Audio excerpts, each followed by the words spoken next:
Hello and welcome to inspire educators and Tushar Arya zone. आप सभी का एक बार फिर से हार्दिक स्वागत और अभिनंदन है। जैसे कि आप लोग पता है कि ज्योग्राफी स्पेशल प्रोग्राम के अंतर्गत हम लोग वर्ल्ड ज्योग्राफी और ज्योग्राफी ऑफ इंडिया का डिस्कशन कर रहे हैं। तो आज का जो हमारा लेक्चर्स होगा या आज का जो हमारा ये सेशन है वो मुख्य रूप से वर्ल्ड ज्योग्राफी के एक सबसे महत्वपूर्ण सेक्शन और सबसे प्रारंभिक टॉपिक से संबंधित है। और वह टॉपिक है आपका यूनिवर्स एंड सोलर सिस्टम। इसके बारे में आप लोग कक्षा 5, 6, 7, 8 से ही पढ़ते आ रहे हैं और कई सारे एग्जाम में इससे रिलेटेड कुछ माइनर चीज़ें आपसे पूछी जाती हैं। तो आज हम लोग शुरुआत से सीखने की कोशिश करेंगे कि यूनिवर्स आखिरकार यूनिवर्स है क्या, और इस यूनिवर्स से हमारा सोलर सिस्टम किस तरीके से संबंधित है। और अगर समय रहा तो हम सोलर सिस्टम के बारे में भी अध्ययन प्रारंभ करेंगे, अन्यथा सोलर सिस्टम के लिए एक सेपरेट वीडियो आपके लिए लाई जाएगी और वहाँ से आप देख सकते हैं कि किस तरीके से सौरमंडल हमारा हमारे ब्रह्मांड में स्थापित है या किस रूप में स्थित है। तो आज एक बार फिर से आपका स्वागत है इंस्पायर एजुकेटर्स में और आपके अपने प्रोग्राम ज्योग्राफी स्पेशल प्रोग्राम, जो आपके विभिन्न प्रकार के कह सकते हैं कि राज्य या स्टेट लेवल के एग्जाम होते हैं या फिर किसी भी प्रकार के आपके जीएस के लेवल पर पूछे जाने वाले सभी प्रकार के ज्योग्राफी के प्रश्नों को या टॉपिक को हम लोग यहाँ पर डिस्कस कर रहे हैं। और आज के डिस्कशन का जो टॉपिक है वो, जैसा कि मैंने आपको पहले बताया, वर्ल्ड ज्योग्राफी से रिलेटेड है या विश्व के भूगोल से संबंधित है, जिसमें हम लोग पढ़ने वाले हैं यूनिवर्स एंड सोलर सिस्टम, ब्रह्मांड और सौरमंडल। तो चलिए शुरू करते हैं अपने पहले लेक्चर को, यूनिवर्स और सोलर सिस्टम को। तो सबसे पहले यूनिवर्स और सोलर सिस्टम में सबसे पहले हम लोग पढ़ेंगे यूनिवर्स क्या होता है या ब्रह्मांड क्या होता है। तो साधारण रूप में आप लोग जानते हैं कि ब्रह्मांड एक बहुत ही विस्तृत क्षेत्र होता है, अर्थात संपूर्ण स्थायित्व या संपूर्ण भौतिक परिवेश जो है वो आपका इसी ब्रह्मांड के अंतर्गत आता है। और अगर हम ब्रह्मांड को सामान्य रूप से परिभाषित करने का प्रयास करें तो आप कह सकते हैं कि सामान्य रूप से पृथ्वी, ग्रहों, उपग्रहों, सौरमंडल, तारा एवं आकाश गंगाओं के सम्मिलित समूह को हम लोग क्या बोलते हैं? ब्रह्मांड बोलते हैं या ब्रह्मांड की संज्ञा दी जाती है।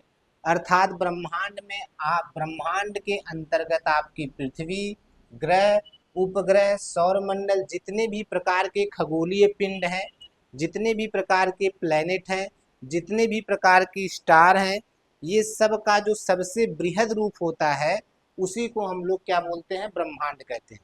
तो ब्रह्मांड एक बहुत ही विशालकाय और विस्तृत भाग होता है। ठीक है, ब्रह्मांड के अंदर ही सारी दुनिया समाहित हुई है। तो अगर हम इसको नीचे से समझने का प्रयास करेंगे तो आपको चीजें धीरे धीरे समझ में आएगी जब हम ब्रह्मांड के कंपोनेंट्स को पढ़ना शुरू करेंगे ना। लेकिन उसके पहले हम लोग थोड़ा सा और ब्रह्मांड के बारे में समझने का प्रयास करेंगे, और जिसके अंतर्गत हम लोग कैसे ब्रह्मांड के क्षेत्र में अध्ययन प्रारंभ हुआ और किन किन लोगों ने यूनिवर्स के क्षेत्र में या यूनिवर्स के अध्ययन के क्षेत्र में अपना योगदान दिया, इन चीज़ों को समझते हुए आगे बढ़ेंगे और आगे ब्रह्मांड के बारे में और कुछ जानने का प्रयास करेंगे। तो जैसा कि आपको पता है कि ये जो हमारा ब्रह्मांड है ये छोटे छोटे परमाणुओं से लेकर बड़े बड़े आकाश गंगाओं से मिलकर बना है। यानी ब्रह्मांड के अंदर छोटी से छोटी वस्तु, परमाणु, अणु, उसको लेकर जो सबसे बड़ा आपका कह सकते हैं स्वरूप है, जिसको आप लोग गैलेक्सी या आकाशगंगा कहते हैं, उन सब के सम्मिलित समूह को ही हम लोग ब्रह्मांड या यूनिवर्स कहते हैं। ब्रह्मांड या यूनिवर्स कहते हैं। और ब्रह्मांड के क्षेत्र में जो वैज्ञानिक अध्ययन होता है उसे हम लोग ब्रह्मांड विज्ञान कहते हैं। यानी ब्रह्मांड के क्षेत्र में या ब्रह्मांड के बारे में जो अध्ययन होता है उसे हम लोग क्या बोलते हैं? ब्रह्मांड विज्ञान। ये भी एक महत्वपूर्ण शब्द है, ध्यान रखिएगा। इसे हम लोग बोलते हैं कॉस्मोलॉजी। कॉस्मोलॉजी, जिसके अंतर्गत यह भी एक ज्योग्राफी का एक विशेष या सेपरेट क्षेत्र है या ब्रांच है, जिसके अंतर्गत हम लोग यूनिवर्स या ब्रह्मांड का अध्ययन करते हैं।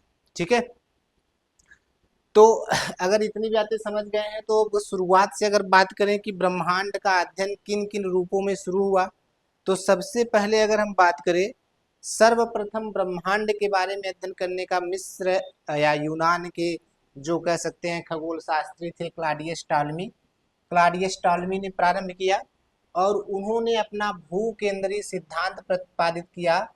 और अपने इस भू केंद्रीय सिद्धांत में उन्होंने बताया कि पूरे ब्रह्मांड में पृथ्वी जो है या अर्थ जो है वो ब्रह्मांड के केंद्र में है या सेंटर में है, और इसी पृथ्वी के चारों तरफ और खगोलीय पिंड है, चाहे सूर्य हो चाहे कुछ और हो।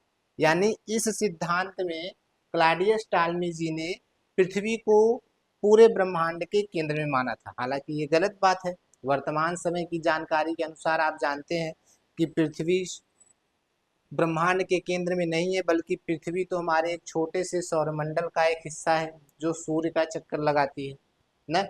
लेकिन क्लॉडियस टॉलमी ने सबसे पहले कह सकते हैं कि ब्रह्मांड या यूनिवर्स के अध्ययन के क्षेत्र में प्रयास प्रारंभ किया। बाद में फिर निकोलस कॉपरनिकस आए। निकोलस कॉपरनिकस ने फिर यह बताया कि नहीं नहीं भाई, पृथ्वी जो है वो सूर्य कह सकते हैं ब्रह्मांड के केंद्र में नहीं है, बल्कि सूर्य ब्रह्मांड के केंद्र में, और इसी सूर्य के चारों तरफ सभी प्रकार के खगोलीय पिंड चक्कर लगाते हैं। इसे क्या कहा गया? सूर्य केंद्रीय सिद्धांत। तो सूर्य केंद्रीय सिद्धांत किसने दिया? निकोलस कॉपरनिकस ने। भू केंद्रीय सिद्धांत किसने दिया? क्लॉडियस टॉलमी ने। ठीक है, अगर हम क्लॉडियस टॉलमी के भू केंद्रीय सिद्धांत की बात करें तो इन्होंने यह सिद्धांत 140 ईस्वी में दिया था, 140 ईस्वी में। 140 ईस्वी में जब इन्होंने भू केंद्रीय सिद्धांत दिया तब यह माने जाने लगा कि पृथ्वी ही ब्रह्मांड के केंद्र में उपस्थित है और इसी को आधार बनाकर ब्रह्मांड के क्षेत्र में अध्ययन होता था। लेकिन उसके बाद 1473 में निकोलस कॉपरनिकस ने यह बताया नहीं। कब बताया? 1473, 1473 में। 1473 में जब निकोलस कॉपरनिकस ने बताया नहीं, पृथ्वी नहीं बल्कि सूर्य ब्रह्मांड के केंद्र में है। उसके बाद ब्रह्मांड के क्षेत्र में नए तरीके से अध्ययन प्रारंभ हुए। और ब्रह्मांड के क्षेत्र में अध्ययन का कह सकते हैं कि अध्ययन के ब्रह्मांड के क्षेत्र में अध्ययन तीव्र गति से प्रारंभ हुआ जब गैलीलियो महोदय ने दूरबीन का आविष्कार किया। दूरबीन का आविष्कार किसने किया? गैलीलियो महोदय ने। तो गैलीलियो महोदय के दूरबीन के आविष्कार के साथ ही ब्रह्मांड के क्षेत्र में अध्ययन का कार्य तीव्र हुआ।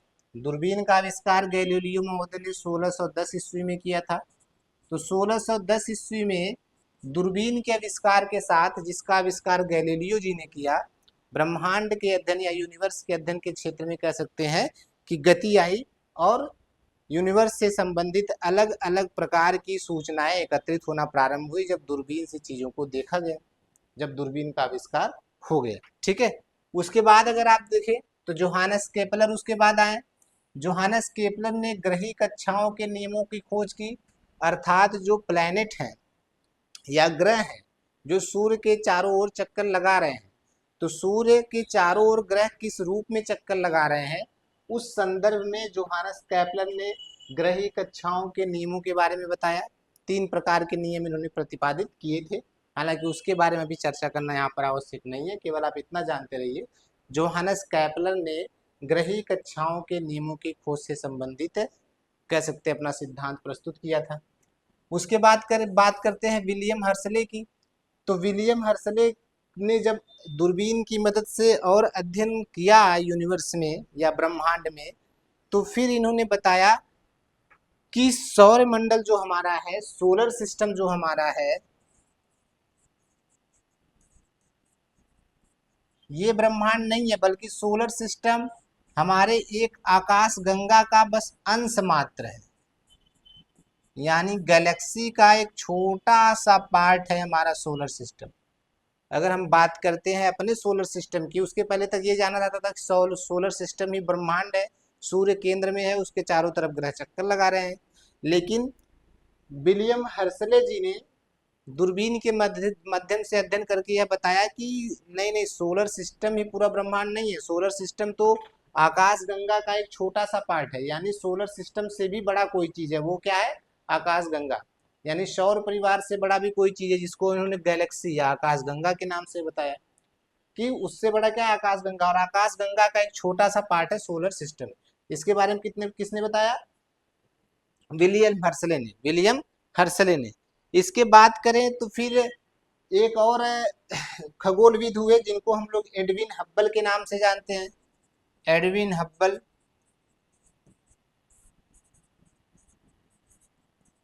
एडविन हब्बल ने एक सिद्धांत दिया था, इस सिद्धांत को आप लोग को ध्यान में रखना है, मिश्रित ब्रह्मांड सिद्धांत, मिश्रित ब्रह्मांड सिद्धांत। तो एडविन हब्बल ने जो सिद्धांत दिया उसको मिश्रित ब्रह्मांड सिद्धांत के नाम से जाना जाता है। अब देखिए अगर अलग अलग सिद्धांतों के बारे में पढ़ना शुरू करेंगे तो फिर ये आप ये जीएस से संबंधित है भी नहीं, क्योंकि जो खगोल शास्त्र पढ़ेंगे, जो ज्योग्राफी पूरा डिटेल में पढ़ेंगे, वो अलग अलग सिद्धांतों के बारे में पढ़ेंगे, वो उनके लिए उपयोगी होगा। नहीं तो एक एक सिद्धांत हम यहाँ पढ़ाने लगेंगे तो एक एक सिद्धांत पढ़ाने में 2-2 घंटा लगेगा। तो इसलिए केवल आप ये जानते रहिए किसने कौन सा सिद्धांत दिया, जीएस के रूप में यही आपके लिए महत्वपूर्ण है। बहुत ज़्यादा सिद्धांतों के बारे में आपको, नहीं तो फिर आप खगोल शास्त्री बन जाएंगे ना। तो अभी आपको खगोल शास्त्री नहीं बनना है, अभी आपको केवल ज्योग्राफी के जो बेसिक इंफॉर्मेशन है वो इकट्ठा करना है, और उसके तहत आप ये जो चीज़ें आपको लिखी गई हैं इसके बारे में आपको कुछ चीज़ें बताई गई हैं, और ये चीज़ें इस तरीके से सीक्वेंस वाइज अलग अलग जो महत्वपूर्ण नाम है और जो सिद्धांत उनके नाम लिखे गए हैं, तो उनको नोट कर लीजिए और उनको याद कर लीजिए, ठीक है। इसके बाद अगर हम आगे बढ़ते हैं तो फिर ब्रह्मांड उत्पत्ति से संबंधित कई सारे सिद्धांत भी प्रतिपादित किए गए।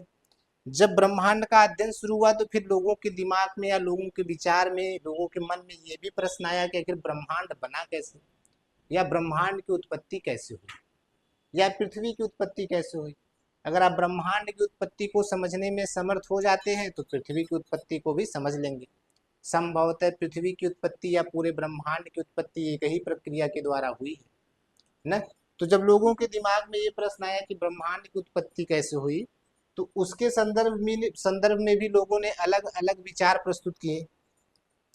कांट की वायव्य राशि परिकल्पना है, लाप्लास की निहारिका परिकल्पना है, नेबुला परिकल्पना, जेम्स जीन्स की ज्वारी परिकल्पना है। ऐसे बहुत सारे कह सकते हैं कि अगर आप गिनती करेंगे तो आपको सैकड़ों परिकल्पनाएं मिल जाएंगी, सैकड़ों सिद्धांत मिल जाएंगे ब्रह्मांड उत्पत्ति के संबंध में।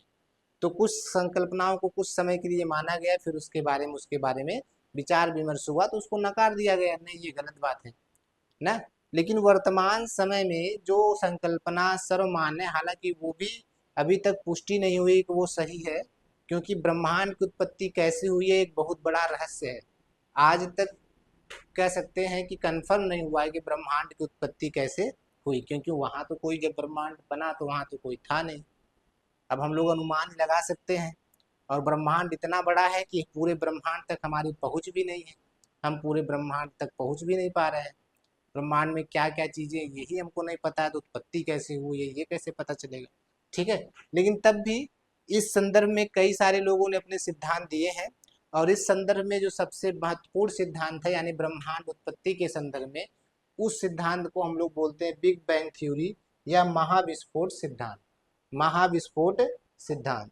तो ये कुछ नाम, आपके इंपॉर्टेंट नाम दिए गए हैं जो वर्तमान समय में कुछ मान्य संकल्पनाएं हैं जिस पे विचार विमर्श हो रहा है या जिस पे शोध हो रहा है कि हाँ ब्रह्मांड की उत्पत्ति इस कारण से या इस प्रक्रिया के माध्यम से हुई होगी। तो ब्रह्मांड उत्पत्ति सिद्धांत के बारे में बात करें तो सबसे पहले महाविस्फोट सिद्धांत, जिसे हम लोग बिग बैंग थ्योरी भी कहते हैं। तो बिग बैंग थ्योरी को देने का जो श्रेय जाता है, इस बारे में बताने का जो श्रेय जाता है, वो जॉर्ज लेमेंतेर को जाता है, जॉर्ज लेमेंतेर को जाता है। दूसरा आपका स्फीति सिद्धांत है, स्फीति सिद्धांत एलन गुथ के द्वारा दिया गया है। तीसरा आपका साम्यावस्था या सतत सृष्टि सिद्धांत है, या स्थिर अवस्था संकल्पना है, जिसको देने का श्रेय थॉमस गोल्ड, हरमन बांडी और फ्रेड हायल को जाता है। अर्थात ये तीन अलग अलग कह सकते हैं कि खगोल शास्त्री हैं जिन्होंने इस सिद्धांत को देने का या समझाने का प्रयास किया। लास्ट में एक और दे है दोलन सिद्धांत, जिसको आर्थर एडिंगटन ने दिया, आर्थर एडिंगटन ने दिया। ये कुछ प्रमुख सिद्धांत है जो वर्तमान आधुनिक सिद्धांत है, जो वर्तमान समय में चर्चा का विषय है कि हाँ इस प्रक्रिया के द्वारा, इसमें बताई गई प्रक्रिया के द्वारा पृथ्वी की उत्पत्ति हुई होगी। अभी उस पर शोध हो रहा है, रिसर्च हो रहा है। और इसके पहले बहुत सारे लोगों ने, जैसे मैंने आपको नाम लिए, जेम्स जीन्स की ज्वारी परिकल्पना, निहारिका परिकल्पना ना, तो वो सारे बहुत सारे ग्रहाणु परिकल्पना, बहुत सारी परिकल्पनाएं आई और गई, आई और गई, ठीक है। तो वर्तमान समय में जो सर्वमान्य परिकल्पना है वो है महाविस्फोट सिद्धांत या big bang theory, big bang theory. ठीक है, तो ये आपको केवल याद रखना है। अब ये थ्योरी में क्या क्या चीजें बताई गई, मैंने आपको पहले बताया कि सारी चीजों की भी यहाँ आपको आवश्यकता नहीं है, जैसे ही आवश्यकता पड़ेगी वैसे ही आप लोगों के पास उपलब्ध करा लिया जाएगा। ठीक है, नेक्स्ट देखते हैं, नेक्स्ट क्या है। अब अगर हम आगे बढ़ते तभी आपका बात आया आकाशगंगा का। तो अब ये जानने की जरूरत है कि भाई आखिर आकाशगंगा क्या है या निहारिका क्या है। यहाँ पर दो शब्द लिखे गए हैं, आकाशगंगा,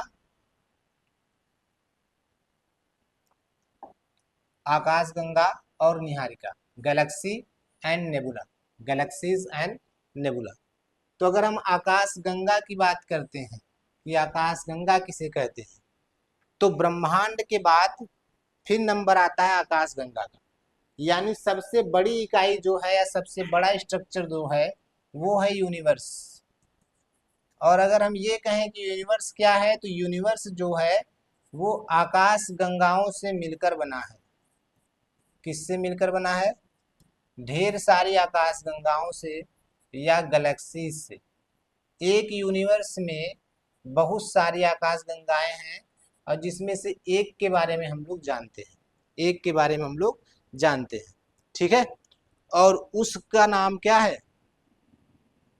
उसका नाम क्या है जिसको हम लोग जानते हैं? अभी उसके बारे में आगे हम लोग पढ़ेंगे, लेकिन अगर जानना चाहते हैं तो ऐसे सुने रहिए, फिर आगे देखेंगे। मंदाकिनी कहते हैं उसे, क्या बोलते हैं? मंदाकिनी। तो अब अगर हम आकाश गंगा का बात करते हैं तो आकाश गंगा से छोटी इकाई होती है आपका स्टार। क्या होता है? स्टार ना। तो पूछे, आपसे कोई पूछे कि आकाश गंगा किसे कहते हैं, तो आप कह सकते हैं तारों के समूह को, तारों के समूह को आकाश गंगा कहते हैं। यानी आकाश गंगा का निर्माण कई सारे तारों से मिलकर हुआ है, जिसमें कई सारे स्टार हो, जिसमें से एक स्टार आपका सन भी है। अगर आप देखें तो स्टार क्या होता है या ग्रह क्या होता है, इसके बारे में भी चर्चा करना जरूरी है, या इसके बारे में भी जानना जरूरी है। अभी उसके बारे में भी बात कर लेते हैं। अगर हम स्टार की बात करें, देखिए खगोलीय पिंड जो होते हैं वो मुख्य रूप से आपके दो प्रकार के होते हैं। खगोलीय पिंड जो होते हैं वो मुख्य रूप से कितने प्रकार के होते हैं? दो प्रकार के।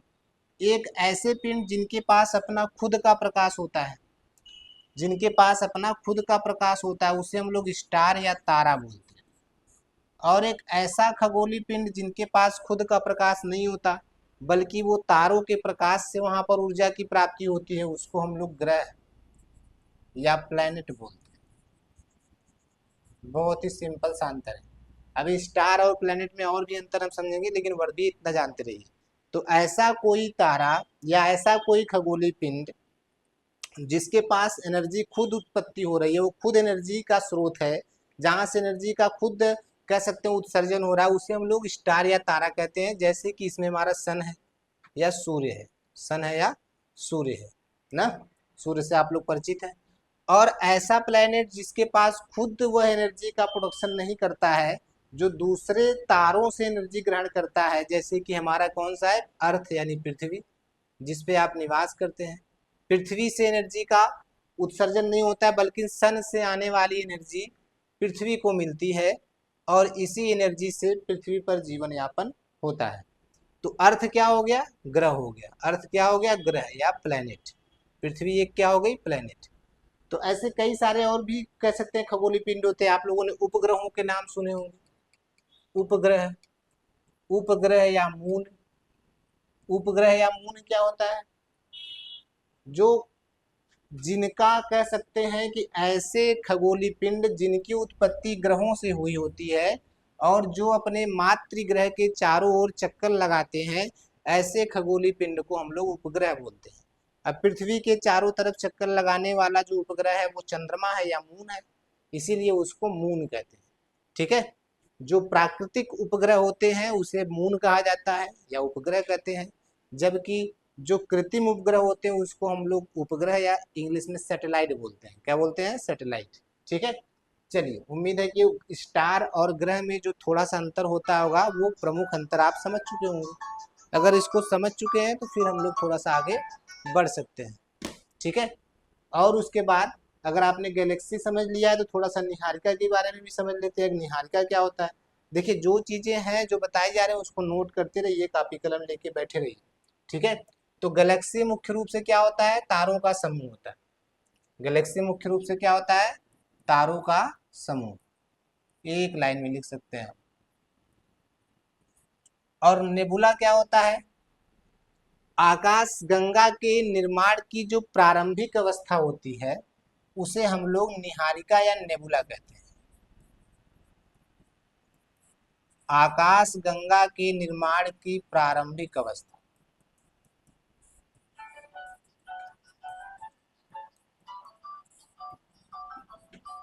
आकाश गंगा के निर्माण की प्रारंभिक अवस्था क्या कहलाती है? निहारिका या नेबुला कहलाती है, जो कि गैसीय रूप में होती है। किस रूप में होती है? गैसीय रूप में होती है। यानी निहारिका सामान्यतः गैस का एक गोला होता है, गैस का एक गोला होता है, ठीक है। और उसी गोले को हम लोग निहारिका बोलते हैं, जो कि आकाशगंगा के निर्माण की प्रारंभिक अवस्था होती है। धीरे धीरे उस गोले का संकेंद्रण होता है और आकाशगंगा में परिवर्तित हो जाता है। और उस आकाशगंगा से धीरे धीरे अलग अलग स्टार बनते हैं, और उस स्टार से धीरे धीरे अलग अलग प्लेनेट बनते हैं। उस प्लेनेट से फिर उपग्रह बनते हैं, क्षुद्र ग्रह बनते हैं, और इस तरीके से पूरे सौरमंडल का निर्माण होता है, ठीक है। तो आकाशगंगा तारों का समूह, निहारिका आकाशगंगा के निर्माण की प्रारंभिक अवस्था। उम्मीद है इतना ही बातें आप लोग समझ गए होंगे। अगर इतना आप लोग समझ गए हैं तो फिर हम लोग आगे बढ़ते हैं नेक्स्ट लेवल पर। और नेक्स्ट जो आपका है वो आपका है मंदाकिनी। मंदाकिनी क्या है? अलग अलग नाम आप लोग सुने होंगे, लेकिन अब आज आपको यहाँ पर कंफर्म हो जाएगा कि ये चीजें है क्या, ठीक। तो मंदाकिनी कुछ नहीं है, मंदाकिनी भी गैलेक्सी है, गैलेक्सी है या फिर आकाश गंगा है। जैसा कि आपको बताया गया कि यूनिवर्स में कई सारी आकाश गंगाएं हैं, तो उसी एक में जिसमें हमारा सौरमंडल स्थित है, जिसमें हमारी पृथ्वी स्थित है, या जिस गैलेक्सी में हम लोग हैं, उस गैलेक्सी को मंदाकिनी नाम दिया गया। इसीलिए आप देखेंगे इसका हिंदी नाम अंग्रेजी नाम एक ही है, क्योंकि नाम जो पड़ता है किसी का, अब आपका जो नाम होगा हिंदी में भी वही होगा, अंग्रेजी में भी वही होगा। ऐसा है नहीं कि एक अलग नाम दूसरा अलग नाम, ठीक है। तो इसलिए मंदाकिनी एक नाम है, केवल किसका नाम है? आकाश गंगा का। कौन सी आकाश गंगा का? जो हम जिस आकाश गंगा में हम, या जिस आकाश गंगा में हमारा सौरमंडल है। और ऐसी कई सारी आकाश गंगाएं हैं जिनके अलग अलग नाम हैं ना, क्योंकि ढेर सारी आकाश गंगाएं पूरे ब्रह्मांड में है, ये आपको बोला जा रहा है और ये आपको बताया जा रहा है। तो मंदाकिनी हमारी आकाश गंगा का नाम है। इसी से संबंधित एक और शब्द आता है मिल्की वे, मिल्की वे या दुग्ध मेखला, मिल्की वे या दुग्ध मेखला। ये क्या होता है? मिल्की वे या दुग्ध मेखला क्या होता है? ये भी कोई विशेष चीज नहीं है, यह भी हमारी आकाश गंगा का ही एक रूप है, यानी मंदाकिनी का ही एक रूप है। हमारी जो आकाश गंगा है मंदाकिनी, उसी का एक रूप है। कौन सा रूप है? जब हम अपनी आकाश गंगा को बाहर से देखते हैं, बाहर से मतलब अपनी आकाश गंगा की बाहर से, तो जो हमारी आकाश गंगा है वो इस तरीके से चपटी फैली हुई नजर आती है, सफेद कलर की, एकदम दूध की तरह। तो इसीलिए उसको आप देखते हैं बाहर से, उस रूप को हम लोग मिल्की वे या दुग्ध मेखला कहते हैं। मिल्की वे या दुग्ध मेखला कहते हैं, और कोई दुग्ध मेखला नहीं है, ठीक है। समझ में आया कि मिल्की वे क्या है? तो मिल्की वे भी एक आकाश गंगा ही है, हमारी आकाश गंगा मंदाकिनी, जो कि उस आकाश गंगा के बाहर से, पृथ्वी के बाहर से देखने पर वो आकाश गंगा आपको सफेद रेशे की तरह या धागे की तरह फैली हुई दिखाई देती है, जिसको हम लोग दुग्ध मेखला के नाम से जानते हैं। और हमारी जो आकाश गंगा उसका नाम मंदाकिनी है। आकाश गंगाओं का निर्माण विभिन्न प्रकार के तारों के समूह के द्वारा होता है, ठीक। नेक्स्ट आगे देखते हैं क्या लिखा है। अब आपने देखा तारा आ गया, क्या आ गया? तारा। विभिन्न प्रकार के स्टार से क्या बना है? गैलेक्सीज बनी है, या आकाश गंगा बना है। और तारों के समूह को हम लोग तारामंडल कहते हैं। कंस्टलेशन ऑफ स्टार, तारामंडल। तारा के समूह को हम लोग आकाशगंगा कहते हैं, लेकिन ढेर सारे तारा के समूह को आकाशगंगा बोलते हैं। लेकिन तारामंडल क्या होता है, जो कुछ स्टार है वो एक निश्चित पैटर्न में होते हैं, निश्चित प्रारूप में होते हैं। तो एक निश्चित प्रारूप में व्यवस्थित जो कह सकते हैं तारों का समूह होता है, एक निश्चित प्रारूप में व्यवस्थित जो तारों का समूह होता है, एक निश्चित प्रारूप में व्यवस्थित जो तारों का समूह होता है, उसे हम लोग तारामंडल कहते हैं। उसे हम लोग क्या बोलते हैं, तारामंडल कहते हैं। और ये कुछ आपके तारामंडल के नाम हैं। आकाशगंगा के या ब्रह्मांड के सबसे बड़े तारामंडल का नाम है सेंटारोस, जिसमें लगभग 94 के आसपास स्टार है, यानी 94 तारों का समूह सेंटारस, जो एक निश्चित पैटर्न में है। ठीक है।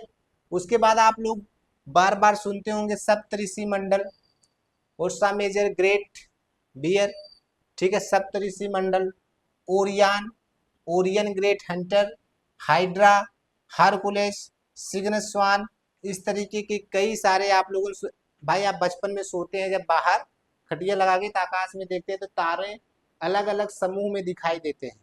सप्तऋषि मंडल 7 तारों का एक समूह है ना, 7 तारों का एक समूह है।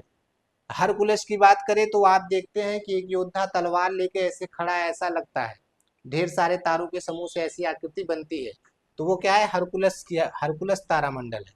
इस तरीके से अलग अलग तारामंडल आपको आकाश में दिखाई देते हैं, अलग अलग आकृतियां। कभी बाहर बैठिए गर्मी के दिनों में, जब ढेर सारे स्टार आपके आकाश में टिमटिमा रहे हों, और उसके बाद आप बाहर बैठ के जब देखेंगे तो आपको अलग अलग प्रकार के तारामंडल दिखाई देंगे। ठीक है, अलग अलग प्रकार के तारामंडल दिखाई देंगे। तो तारामंडल तारा का वह समूह होता है जो एक निश्चित पैटर्न में होता है, और ये कुछ तारामंडल के नाम है, ये याद रखिएगा, एग्जाम में यही आता है नाम, ये क्या है। ये नाम ही कोई नहीं जानता कि ये क्या है, तो जनरली आप अगर नाम भी याद रखते हैं तब भी बहुत अच्छी बात है। ठीक, चलिए आगे बढ़ते हैं। तारामंडल अगर समझ गए आप लोग, तो फिर तारे की एक विशेष प्रकार का तारा, जिसे हम लोग क्या कहते हैं,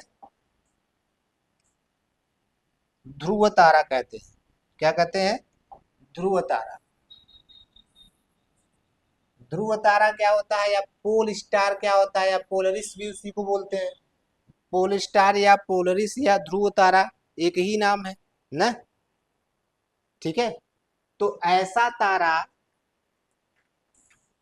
जो जिसकी किरणें पृथ्वी के नॉर्थ पोल पर, आपने पोल के बारे में पढ़ा, उत्तरीय ध्रुव, उत्तरी ध्रुव पर 90 डिग्री का कोण बनाती है, यानी कि लंबवत पड़ती है।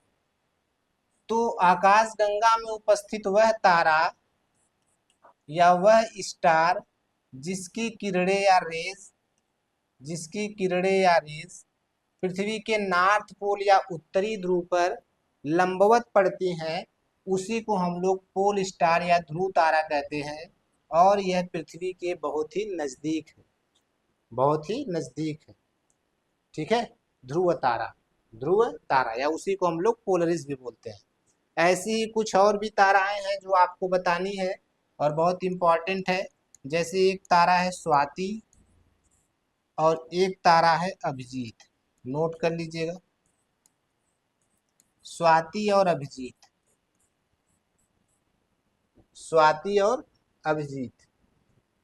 तो स्वाति 1635 ईस्वी में दूरबीन से देखी जाने वाली पहला तारा है, यानी जो सबसे पहला तारा दिन के समय में देखा गया दूरबीन से, वो कौन, उसका नाम क्या है, स्वाति, उसका नाम क्या है, स्वाति। और अभिजीत पहला तारा है जिसका फोटो खींचा गया था या चित्र लिया गया था, फोटो खींचा गया या जिसका चित्र लिया गया, वो कौन सा तारा है, अभिजीत। स्वाति दूरबीन से दिन के समय में देखे जाने वाली पहला तारा है, स्टार है, जबकि अभिजीत पहला तारा है जिसका आप कह सकते हैं कि कैमरे से फोटो लिया गया, कैमरे से फोटो लिया गया, उसका नाम क्या है, अभिजीत। ठीक है, ये 2-3 तारे हैं जो आपके एग्जाम में आते रहते हैं और किसी किसी एग्जाम में पूछे जाते हैं, इसलिए इसको आप लोग ध्यान में रखेंगे। ठीक, अगर इतनी सारी चीजें आपको पता हो गई तो अभी बहुत सारी छोटी छोटी चीजें हैं जिसके बारे में हम लोग अध्ययन करेंगे और समझने का प्रयास करेंगे। जैसे बहुत सारे छोटे, ब्रह्मांड बहुत बड़ी चीज है, लेकिन हम लोग तो यहाँ जनरल इंट्रोडक्शन पढ़ रहे हैं ना, तो फिर बहुत सारी चीजें अगर आप नहीं जान पा रहे हैं तो उसके लिए आपको पूरा ब्रह्मांड पढ़ना पड़ेगा। लेकिन जितना आपके लिए जरूरी है वो सारी चीजें आपको बता दी जा रही हैं, और इससे ज्यादा आपके यहाँ कुछ आने वाला नहीं है। ठीक, उसके बाद अगर हम बात करते हैं, इसके बाद अगर हम बात करें तो अभी तक पढ़ी हुई चीजों पर अगर हम देखें, ध्यान दें, तो आप पाएंगे कि सबसे पहले हम किसको जानते हैं, सबसे पहले हम किसको जानते हैं, स्टार। आपने अभी पढ़ा क्या, स्टार यानी कि तारा। क्या पढ़ा आपने, तारा। और स्टार के समूह को, स्टार के समूह से बना आकाशगंगा, और हमारी जो आकाशगंगा का नाम है वो है मंदाकिनी, और आकाशगंगा के समूह से बना यूनिवर्स।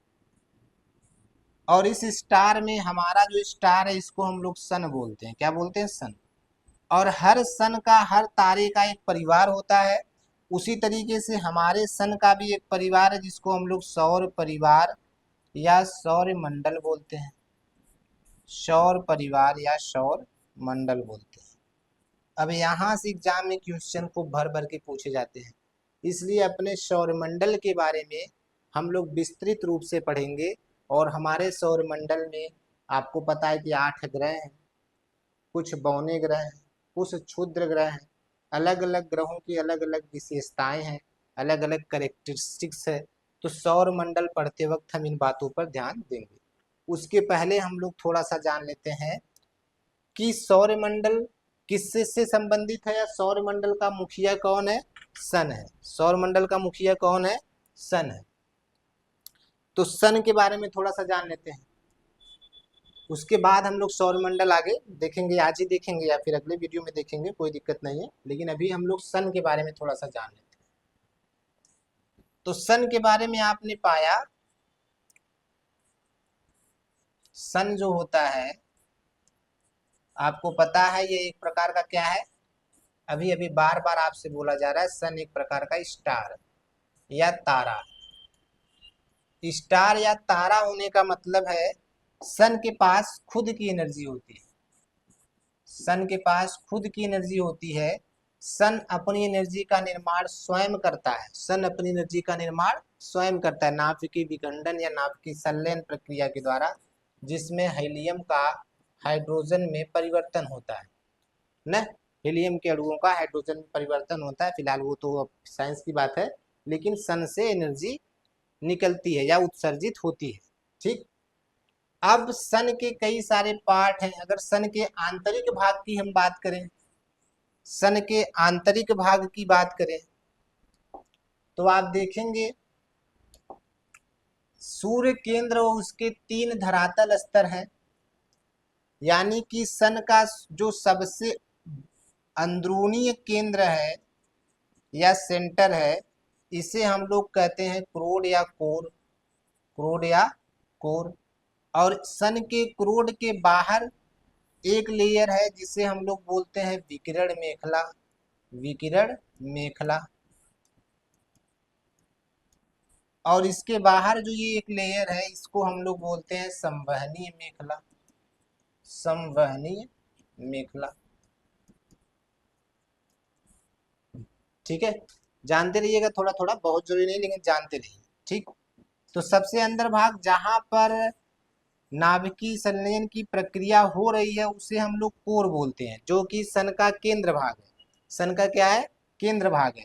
उसके ऊपर जहां पर इससे निकलने वाली विकिरण आगे बढ़ती है उस भाग को हम लोग विकिरण मेखला बोलते हैं।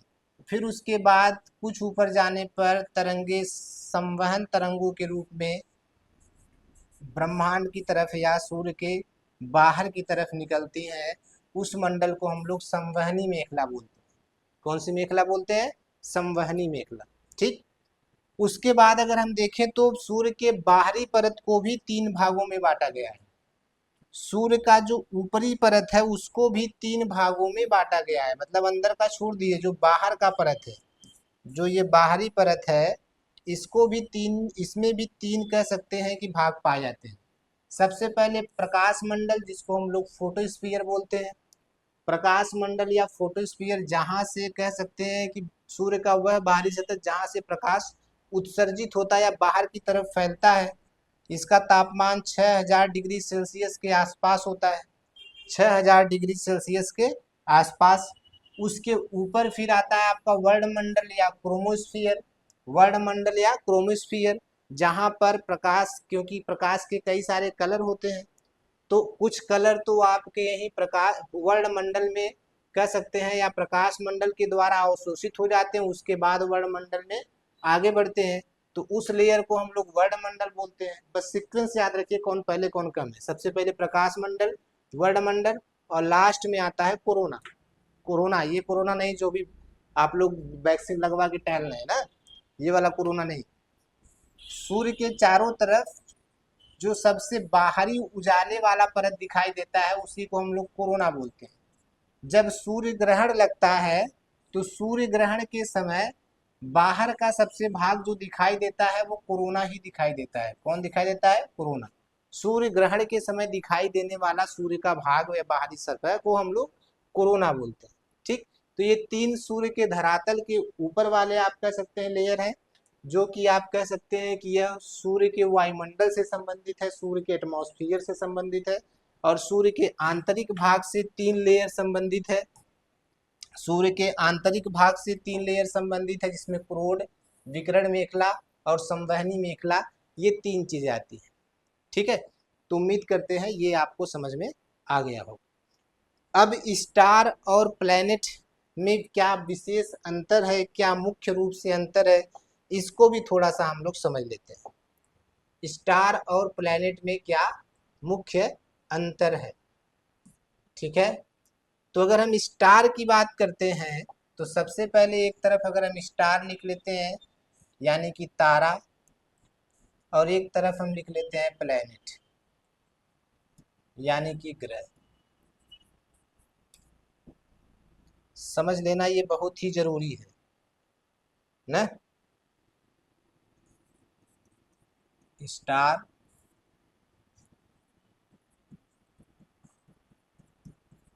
और प्लैनेट, तो आपको पता है सबसे पहले पॉइंट आपको बताया गया, तारा के पास खुद का प्रकाश होता है, यह प्रकाश उत्सर्जित करता है ना, जबकि प्लैनेट के पास खुद का प्रकाश नहीं होता है। प्लैनेट के पास खुद का प्रकाश नहीं होता है ना। स्टार, इसकी आकृति ग्रहों से काफी बड़ी होती है। आकृति इसकी क्या होती है? ग्रहों से काफी बड़ी होती है, जबकि प्लैनेट की आकृति ग्रहों की अपेक्षा काफी छोटी होती है। ग्रहों की अपेक्षा काफी छोटी होती है। तारे की आकृति काफी बड़ी होती है, जबकि ग्रहों की आकृति काफी छोटी होती है। जबकि स्टार देखने में बहुत छोटे दिखाई देते हैं, उसका कारण ये होता है कि स्टार हमसे बहुत दूर होते हैं। स्टार हमसे बहुत दूर होते हैं। तीसरा अगर हम बात करते हैं तो स्टार का जो घनत्व होता है ये बहुत कम होता है। घनत्व इनका क्या होता है? कम होता है। ज्यादातर जो स्टार होते हैं वो गैसीय अवस्था में पाए जाते हैं। घनत्व कम है तो कौन सी अवस्था होगी? गैसीय अवस्था में होंगे। जबकि प्लैनेट जो होते हैं इनका घनत्व अधिक होता है। इनका घनत्व अधिक होता है। ज्यादातर प्लैनेट जो होते हैं वो ठोस अवस्था में होते हैं। कुछ कुछ प्लैनेट गैसीय अवस्था में या तरल अवस्था में भी है, लेकिन ज्यादातर ठोस अवस्था में होते हैं। जबकि स्टार ज्यादातर गैसीय अवस्था में होते हैं, इनका घनत्व कम होता है। इनका घनत्व कम होता है। ठीक है, स्टार की अगर हम बात करते हैं या ग्रह की बात करते हैं तो ग्रह जो होता है वो किसी न किसी स्टार का चक्कर लगाता है। किसी न किसी स्टार का चक्कर लगाता है, उसके चारों तरफ घूमता है। जैसे पृथ्वी जो हमारा ग्रह है ये सूर्य के चारों तरफ चक्कर लगा रहा है, सूर्य एक स्टार है, ठीक है। और पृथ्वी के साथ साथ 7 अन्य ग्रह भी हैं जो सूर्य के चारों तरफ घूम रहे हैं, जो हमारे सौरमंडल के अंतर्गत आते हैं, हमारे सौरमंडल के अंतर्गत आते हैं, ठीक है। तो इस तरीके से एक ग्रह और एक तारे में कुछ सामान्य अंतर होते हैं। ग्रहों से सम्मिलित समूह से सौरमंडल बनता है। सौरमंडल का मुखिया सन होता है, कई सारे सन के मिलने से गैलेक्सीज बनती है, कई सारे गैलेक्सीज के मिलने से आकाश गंगा का निर्माण होता है। इतनी बात आप लोग ध्यान रखेंगे। मंदाकिनी आकाश गंगा का ही नाम है, दुग्ध मेखला आकाश गंगा का ही नाम है, ठीक है। तो आज की क्लास में हम इतनी जनरल इंफॉर्मेशन के साथ यहीं पर समाप्त करते हैं, और नेक्स्ट क्लास में हम लोग स्पेशली सोलर सिस्टम या सौर मंडल के बारे में पढ़ेंगे। आखिरकार सौर मंडल में जो विभिन्न प्रकार के आपके ग्रह हैं, जो क्षुद्र ग्रह हैं, उनकी क्या विशेषताएं हैं और हमारे सौर मंडल की क्या विशेषताएं हैं, सौर मंडल में ग्रह किस रूप में अवस्थित हैं, उनकी क्या क्या कैरेक्टरिस्टिक्स है, इसके बारे में चर्चा करेंगे। तब तक के लिए अपना ख्याल रखिए, मस्त रहिए, हंसते खेलते रहिए, ठीक है। टेक केयर, थैंक यू, धन्यवाद।